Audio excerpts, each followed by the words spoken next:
In response to the Labour Party's final address, the APC's argument about civil forfeiture struck a nerve. They claimed that the property itself committed the crime, not the owner. It's hard to believe that a lawyer could seriously make such an assertion with a straight face. According to this logic, money laundering shouldn't exist, as money supposedly moves on its own and becomes legitimate without any human involvement. They even suggest that someone like Tinubu, who wired and laundered money, shouldn't be held responsible because the money acted independently. This is a matter of utmost seriousness for Nigerians, and such statements are being ridiculed on social media. One would think that these statements were born out of ignorance, but to our surprise, they come from experienced lawyers, even senior advocates of Nigeria, SANs. One can't help but wonder if there's something hidden behind the scenes that we are not aware of. The comparison they draw between a driver not being held responsible for an accident caused by their car and a property not being held responsible for a crime committed using it is laughable. Cars and properties do not commit crimes. Humans do. The argument seems ludicrous, and it questions the reputation of those who put it forth. Furthermore, the argument about comparing the gravity of Abacha's forfeiture to Tinubu's is flawed. The involvement of narcotics in Tinubu's case makes it far more serious. Claiming that money or properties commit crimes is absurd. Properties, whether cars or houses, do not have consciousness or intent. Crimes are committed by people, and they should be held accountable for their actions.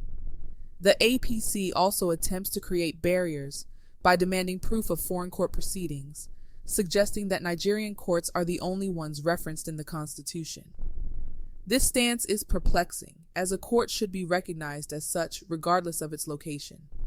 They seem to forget that the Ibori case was about identifying the individual who went to prison, not about discrediting the entire foreign court system. Foreign convictions have been used in the past to disqualify candidates in Nigeria, so the argument seems inconsistent. The arguments put forth by the APC in their reply to the Labour Party's final address are met with skepticism and ridicule. The idea that properties commit crimes and the attempts to dismiss foreign court judgments are questionable at best. It remains to be seen how the Presidential Election Tribunal judges will respond to these arguments. The APC's argument that the term court or tribunal in the Constitution refers exclusively to Nigerian courts is questionable. If that were the case, they wouldn't have entertained the matter when Ogbaru raised a conviction from the UK. Their arguments seem strange. Even if we assume they are correct, the implications would be far-reaching. It would mean that anyone convicted or imprisoned abroad could contest elections in Nigeria without scrutiny, using the excuse that foreign courts are not recognized.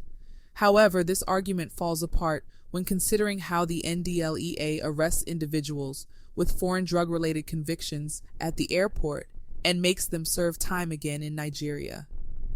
This shows that Nigeria does recognize foreign convictions.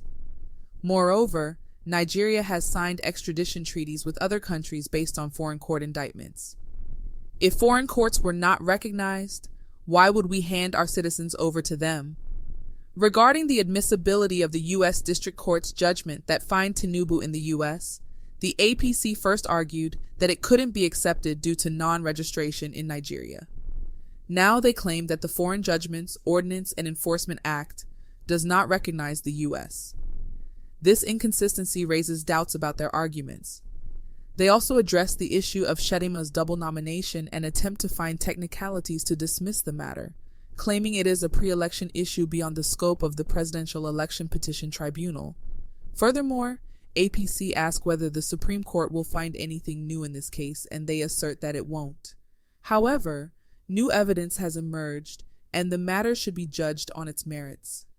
They also challenged the blurred results from IREV, arguing that they were not demonstrated in court, and that the court lacks the means to examine them. Labour Party's insistence on considering these blurred results as the basis for INEC's entire collation is met with objections from the APC, who attempt to downplay the significance of IREV improving substantial non-compliance. Another amusing matter is the 25% requirement in Abuja. The APC made a myriad of arguments, contending that Abuja should be considered a state.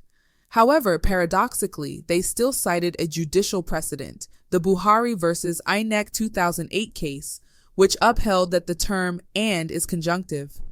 This means that after a candidate scores 25% in 2/3 of the 36 states of Nigeria, they must also score 25% in the Federal Capital Territory, FCT. So what exactly are they arguing? Similarly, in their initial final address, Tinubu's counsel asserted that Abuja should be treated as a state. But in response to Labour Party's comprehensive reply that raised legal issues surrounding Section 299 of the Constitution, which the APC argued for, they seemed impressed and changed their stance. They then replied, stating that 25% is indeed required in Abuja, but only 25% of 2/3 of the entire votes, not the entire vote. This inconsistency and flip-flopping have left many perplexed. It's unclear whether they are genuinely confused or intentionally employing these tactics, possibly hoping for an unknown advantage. Only time will reveal their true intentions.